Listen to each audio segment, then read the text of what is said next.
Good evening, Dan Delmar in for Aaron. This story out of Bloomberg on our apparent cannabis boom. It's not really turning into such a boom, I think, for Canadian entrepreneurs. After Bloomberg reports, after years of Canada dominating the world of marijuana finance, the country's head start is evaporating, and U.S. bankers are increasingly answering the call of cannabis companies. Pair that with a story from just earlier this month from CTV, Canopy Growth Corp CEO, the co-CEO, Bruce Linton, ousted from the top role.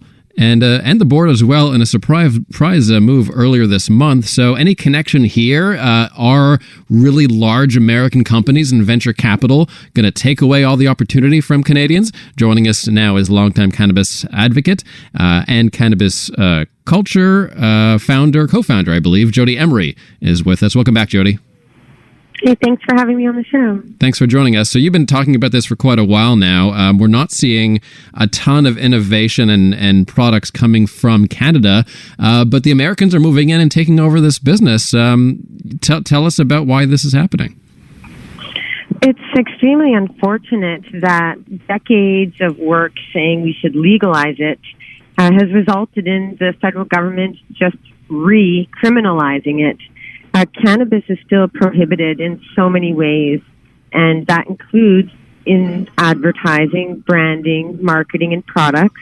A lot of these problems could be solved by just allowing the pre-existing industry to actually get legalized. We already have many years of proof that cannabis activists and entrepreneurs have business brands, products, everything that we were hoping to have legalized. And the government keeps arresting people for it. They keep shutting down the stores. They keep trying to crack down on the supply to prohibit the products that people want.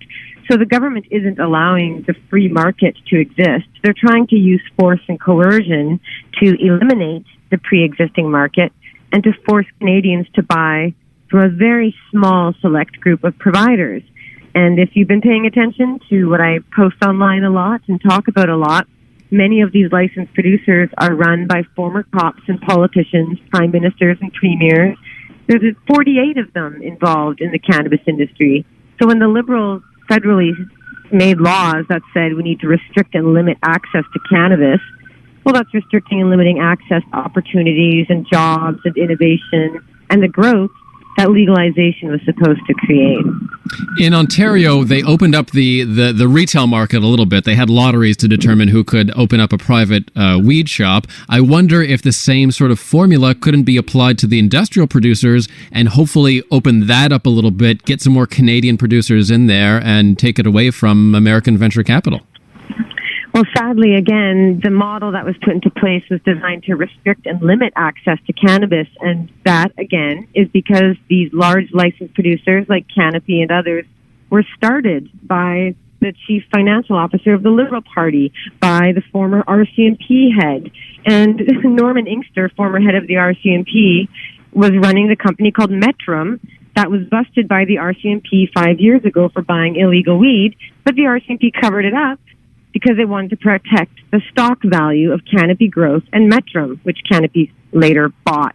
So you have all these cops and all these politicians who fought against legalization, setting up the very few companies that get licensed federally. And we're missing a lot of opportunities here. I testified to the House of Commons when they were discussing legalization, and I told them provinces need to be given the right to license their own growers.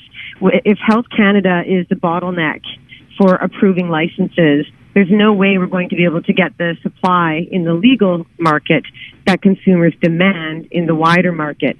And again, this is all kind of ridiculous to talk about trying to license more growers because, newsflash, cannabis is very widely available in Canada. It's been a huge part of our economy for decades. It's what was supposed to be legalized. When I had cannabis culture stores briefly, we demonstrated that the police could come, take all the product away, and you could reopen the next day, stocked to the brim yet again. There's not any way for tough laws and enforcement and punishments to get rid of cannabis. Legalization was supposed to acknowledge criminalization doesn't work. But the government made a cannabis act that punishes everybody except their own cronies and friends and restricts and limits access to cannabis and restricts and limits profits to themselves. and then they just go merge with other companies. And you mentioned the lottery, but let's talk about that for a minute. It might be cheap to enter the lottery, but when you win it, you need $250,000 in cash just laying around. You need $50,000 in a deposit from a bank. You need to have actual money. So what's happening is only the rich are able to get involved in the cannabis industry. And if you win the lottery license, you just sell it to a big corporation.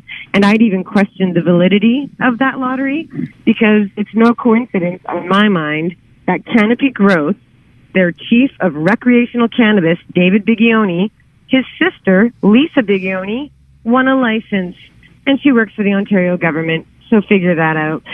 I'm just saying cannabis legalization was supposed to have job creation by legalizing and taxing what already exists, not by wasting tax dollars trying to eliminate it, because that's the failed approach we're supposed to be moving away from. And now we're losing our advantage to places like the United States, and that's such a shame. And it's the government that's to blame. Finally, we do have to run, Jodie Emery, but just on your way out, there's some, in your opinion, is some regulation necessary, or would you sort of just open up the weed market completely and let anyone grow and anyone sell? And are you concerned about quality control and safety? Well, quality control, we can look at the licensed producers such as Organigram. They're in court right now with a class action lawsuit for poisoning Canadian veterans with pesticides that were banned. They create cyanide when they're heated. So that's in court, and you have many recalls from these companies. They don't know how to grow cannabis, and they're making it illegal for those who do to get licensed. So this is a long, slow transition. So I wouldn't have concerns about the craft cannabis that exists in Canada. Canadians have been using it for decades without problems. It's the government cannabis that's actually being proven to harm people. We need to look at regulations that are reasonable. What are the actual harms of cannabis? As a personal note, I was on a swing set yesterday in a park in Vancouver, and the swing broke, and I fell, and I got a concussion and broke my hand, and I'm injured on a playground. Playgrounds are more dangerous than cannabis. But I wish they should make them illegal. I should say that cannabis actually heals bones and reduces the harm from concussions, and those are studies people can look up online. Well, so let's regulate cannabis reasonably according to its harms by comparing it to alcohol and tobacco, which kill people, and cannabis doesn't. And coffee people use, it's an addictive regular drug.